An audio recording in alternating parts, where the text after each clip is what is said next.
And black people can't afford to indulge rich white people's need to endlessly flagellate themselves. They just want prices to go down and good jobs and the police when you call them. Well, if he's right, then why didn't people vote for the former prosecutor who actually had policy plans to help the working class? Stop saying that Whoopi Goldberg getting yanked from The View right after she attacked me on The View is karma. There's no such thing as karma, sorry. Bill Maher is relentlessly dismantling woke arguments, and his latest target is Whoopi Goldberg. The actress has made numerous cringeworthy remarks since 2022, and Maher has not only criticized her, but also systematically broken down her statements in a fierce and unforgiving manner. Whoopi Goldberg quickly hid away, just like a cartoon character trying to avoid falling objects. So what did Goldberg say that angered the unfiltered and angry crowd? And how did her bold response leave the woke group in confusion? Don't worry, we have all the exciting details right here. Brace yourself, this isn't just a rough ride, it's like a roller coaster without safety belts. I've got to get past this endless, unforgiving, zero-tolerance mindset bent on punishing and disappearing anyone caught saying the wrong thing. The right response to speech you don't like is more speech. Whoopi Goldberg has stirred up controversy and is now facing the consequences, which are anything but smooth. Recall the previous video where Bill Maher strongly criticized Sunny Hostin for attempting to twist his words. This time, the crew of The View is not taking the loss lightly. Whoopi Goldberg has now seemingly gone on a mission to settle the score. Sunny struggled to cope with the intense situation, so she sought help from Whoopi Goldberg, who arrived with a strong presence, ready to confront the challenge like a fierce competitor on an unexpected reality show. White people's need to endlessly flagellate themselves. They just want prices to go down and good jobs and the police when you call them. Well, if he's right, then why didn't people vote for the former prosecutor who actually had policy plans to help the working class? Whoopi Goldberg seems to be relying heavily on a woke mindset, similar to how one would refer to a holy text when her arguments start to falter. She then creates a straw man argument and attacks it vigorously. Bill Maher was clearly emphasizing that black Americans are seeking better employment opportunities, a thriving economy, and responsible law enforcement, which seems reasonable. However, Whoopi then jumps in, rambling about supporting a former prosecutor and their initiatives. The proposed policies for the working class do not make logical sense. It appears the individual is making random, blindfolded attempts without any real strategy, which inevitably fails. Bill Maher was not going to let this go unnoticed and strongly criticized the approach. Tear down statues of Lincoln and get rid of the police. But just, no. It's not that I've gotten old, it's that your ideas are stupid. The commentator suggested that Whoopi's ideas may lack logical consistency, a characteristic that has become all too common on the show, which has transformed into a politically charged talk show akin to a disastrous train wreck. Though painful to watch, it often remains strangely captivating due to its divisive and, let's be honest, questionable opinions on a wide range of topics. Sunny Hostin and Whoopi Goldberg have pushed the craziness to a whole new extreme with their extremely outrageous comments. Remember when Charlemagne the God dared to appear as a guest? You could almost see him wondering if he had entered a different world. All of the criticism is valid because, Democrats stand on this moral high ground all the time and, they act so self-righteous. The reality is he didn't have to say anything in regards to, whether or not, his son wanted to be pardoned. He could have said, hey, man, I'm not focused on that right now. The president, who claims that no one is above the law, has surprisingly pardoned his son Hunter Biden after he was convicted of corruption and related charges. This decision has sparked widespread criticism as it appears to contradict the principle of equal justice under the law. The president's actions suggest that his own family may receive preferential treatment despite the clear evidence of Hunter's misconduct. Responsibility and consequences were not a priority in the family's plans, but Charlemagne intervened. If the progressive group claims that no one is above the law, they must follow their own beliefs. This is a straightforward idea, but Whoopi Goldberg had a different perspective. I'm gonna stop you for a second. Uh-oh. Only because you don't know that it was a lie. We don't know why he changed his... You really think he just changed his mind over Thanksgiving weekend all of a sudden? No, I'm gonna tell you what I think. Okay. I think he changed his mind because he got sick of watching everybody else get over. Whoopi Goldberg, known for her cringeworthy statements, has again made a questionable claim. This time, she asserted that President Biden was not lying when he declared that no one is above the law. However, there's overwhelming evidence, including videos, audio recordings, and even ancient cave drawings, which clearly show that President Biden made that exact statement. This nation was founded on the principle that there are no kings in America. Each of us is equal before the law. No one is above the law. Not even the President of the United States. Observing Whoopi assertively state a clear lie is similar to someone stubbornly claiming the sky is not blue while standing under an open, cloudless sky.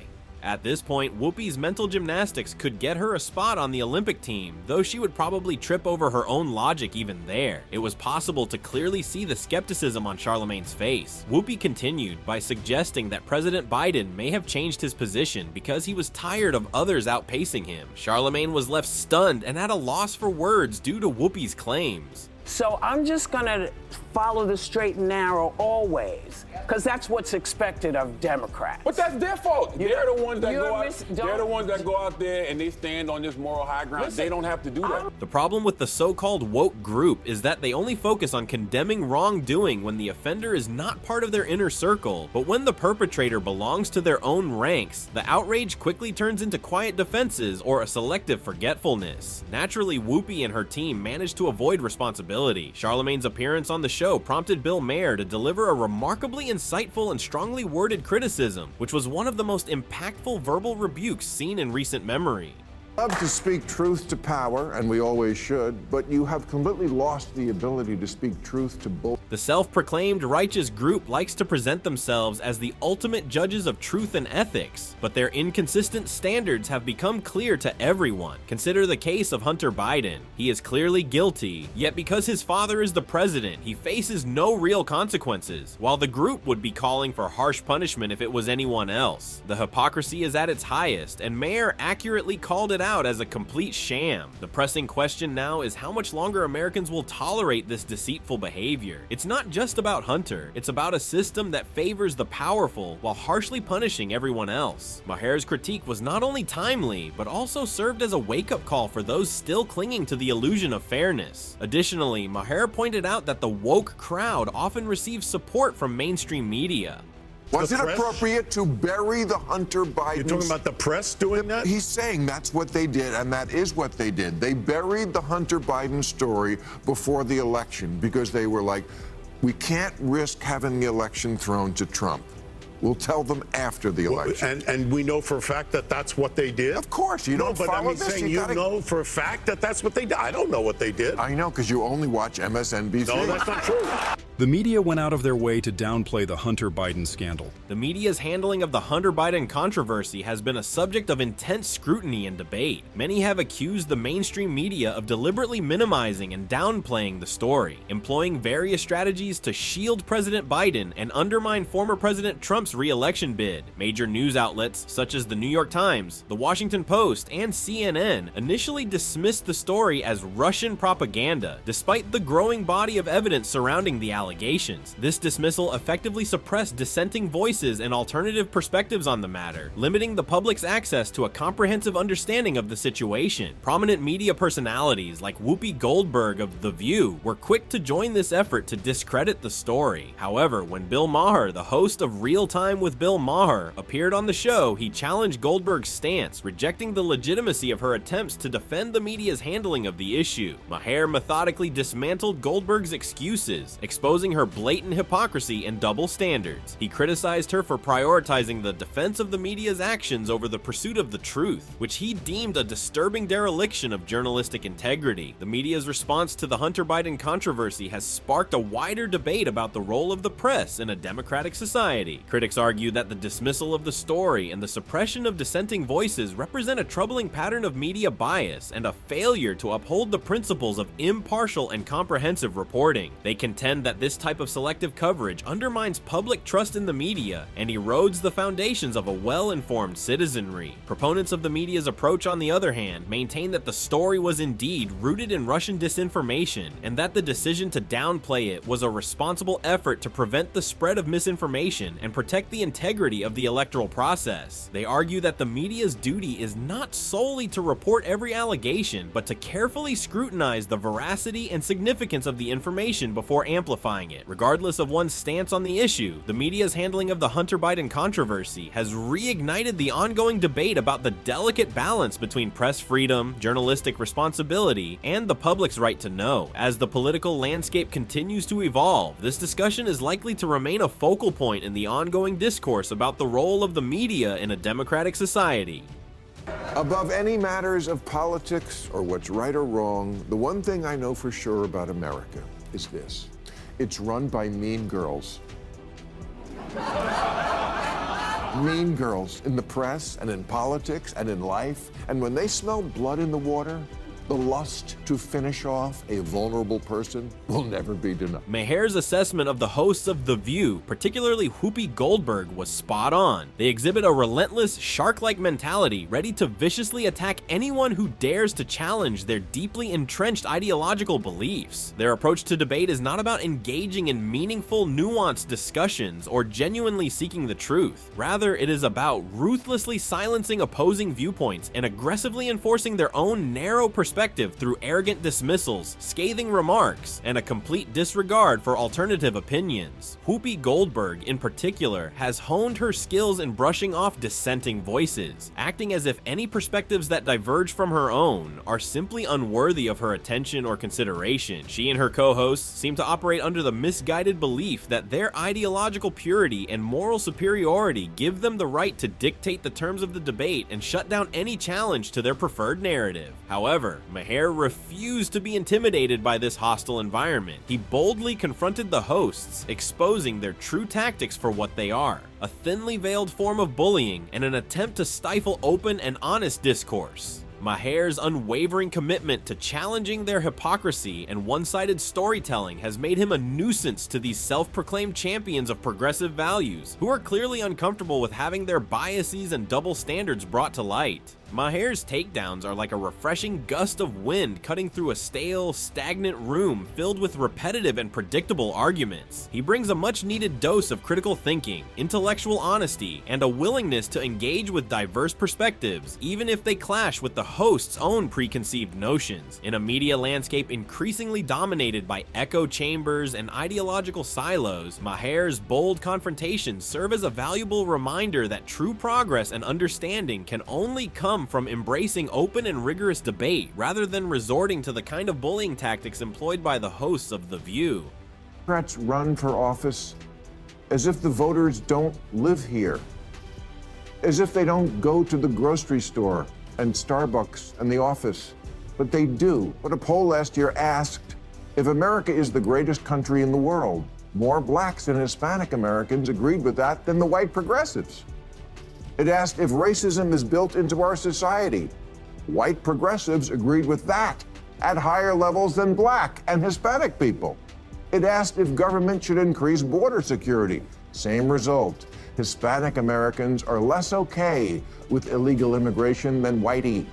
Mark argues that the outraged and vociferous opposition to Trump's victory needs to come to terms with the reality of the situation. He asserts that the progressive left has been overly sensitive and unwilling to confront the truth that Trump's win was in fact legitimate. Millions of American voters, despite the anger and opposition it provoked from liberals, supported Trump's populist platform and vision for the country. Rather than reflexively blaming external factors like alleged Russian interference or accusations of racism, Mark believes the opposition needs to simply acknowledge the reality of Trump's victory and the democratic process that led to it. This week in particular, Mark suggests it may be necessary for the opposition to recognize that in a democracy, the other side sometimes wins, even if their victory is unpalatable. This is not a flaw or a failure of the system, but rather how the democratic system is designed to function, with peaceful transfers of power between competing factions. The opposition, Mark contends, should stop portraying themselves as perpetual victims of an unjust system them, and instead focus their energy on planning a more effective electoral strategy for 2018, the next presidential election cycle, be it in 2028 or even as far out as 2032. Mark asserts that the outraged and at times hysterical reaction from the progressive left is counterproductive. He believes they need to take a more sober, clear-eyed view of Trump's victory, understanding that it reflected the will of a significant portion of the American electorate, even if they vehemently disagree with Trump's agenda and approach. Only by moving past the anger and victimhood mentality, Mark argues, can the opposition mount a more formidable and coherent challenge to Trump and his political movement in future elections. There's a coalition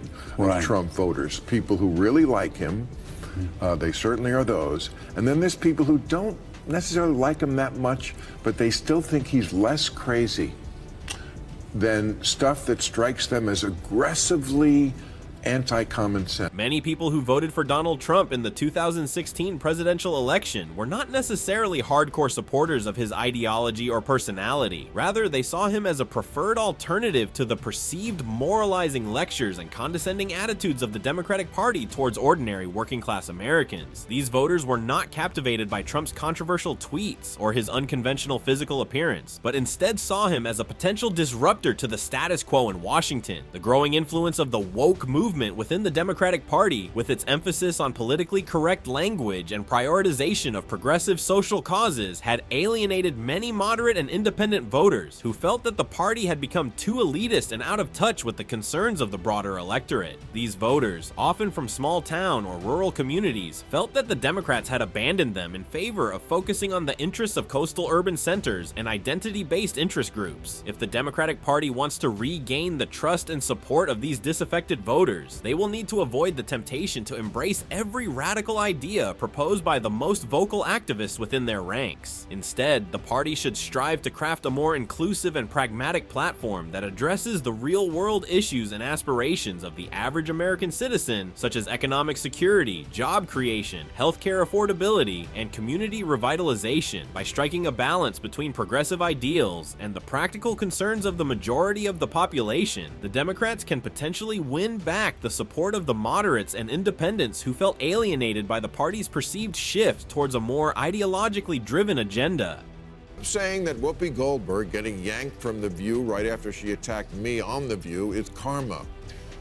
There's no such thing as karma, sorry. No. Sorry, but life is random. The only word to describe it when a big game hunter gets trampled by an elephant and then eaten by lions is hilarious. Bill Maher, the renowned political commentator and comedian, delivered a scathing and humorous response to Whoopi Goldberg's criticism of his independent thinking. Maher's comeback was characteristically insightful, unrestrained, and witty, as he highlighted the irony of a co-host from The View, a program that claims to promote diverse opinions, criticizing him for having a different perspective. In his retort, Maher astutely pointed out that Whoopi's opposition to his views seemed contradictory, as a group that promotes tolerance should be open to a range of perspectives, not just its own. He skillfully exposed the hypocrisy within the woke echo chamber that Whoopi and her team operate in, where genuine critical analysis is often overshadowed by a strong sense of tribal loyalty, and any form of disagreement is perceived as heresy. Maher's response was a masterful display of his intellectual prowess and rhetorical flair. He dismantled the weak arguments put forth by Whoopi and her co-hosts with a combination of sarcasm, logic, and an unwavering commitment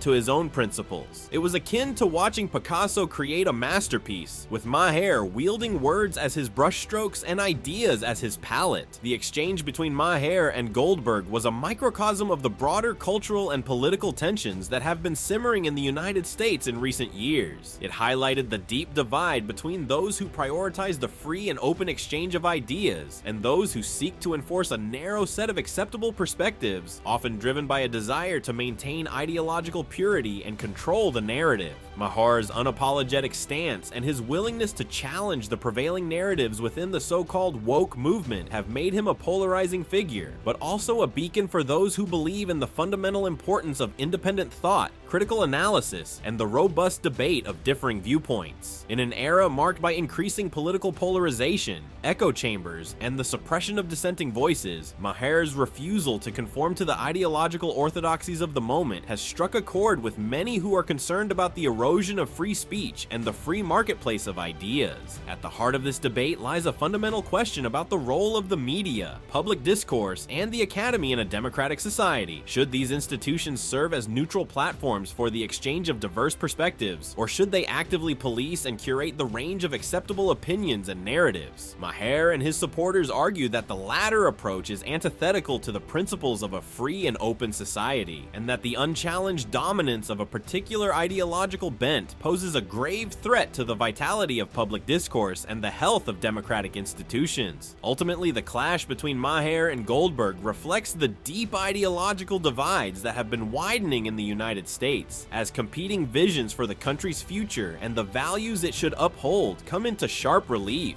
The outcome of this ongoing cultural and political struggle will have profound implications for the nation's ability to navigate complex social and political challenges and to maintain the robust and inclusive public discourse that is essential to a thriving democracy.